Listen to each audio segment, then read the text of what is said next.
This is not the way Ambassador Francis Muthaura expected to spend the sunset days of his career, even though he took on a key role in the Kibaki administration.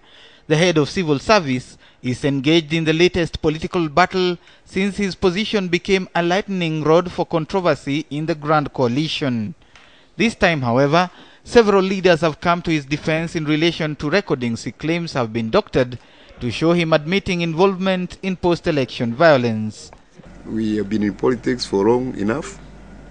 These things don't just happen. This person must have been sent to Muthaura's office with a tape.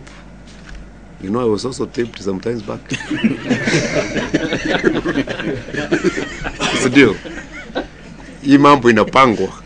The recordings were made by Philemon Kiogora, a man who claims to be a university student, during a conversation with Muthaura at his Harambee House office. You know, to instruct or acting commissioner of police to stop police from stopping Mungiki. A voice that sounds like Muthaura's is heard discussing events around the post-election violence and apparently confessing to crimes against humanity. But it has not been determined if the clip is unedited, if Kiogora is who he says he is, or indeed why, if at all, Muthaura will choose to confess such things to him. ODM MPs, however, insist Muthaura should be sacked. Put yourself in the position of Muthaura. You're on the Ocampo list.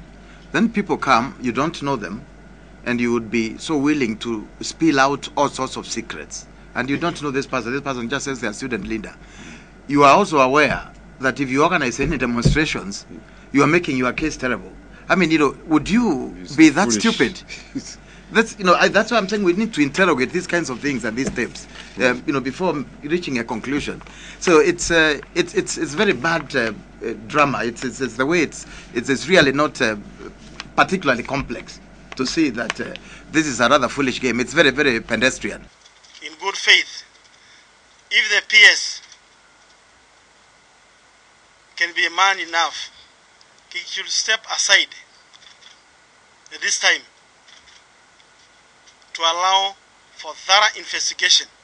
Muthaura, who is also secretary to the cabinet and permanent secretary to the presidency, has not denied the voice is his.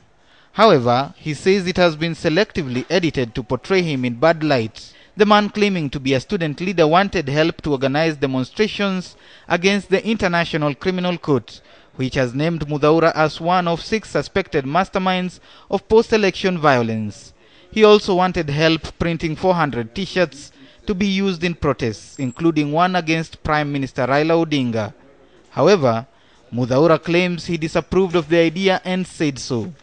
This is a scheme to destroy Muthaura, and the same people who have schemed for him to go to The Hague are the same people now who are playing this dirty politics. We are hearing that immediately the tapes were recorded, they were delivered to the Lu owners, and the Lu owners are on DM. There are some people who are sending threats, and I think one of my colleagues did say to some of these young people who are ready and prepared to say their side of the story. And once they begin to say their side of the story, you will realize that they went there on invitation and not in the way that it is being characterized. A section of ODM members have called for Muthaura's sacking due to the latest revelations. Muthaura Karaoke, KTN Prime.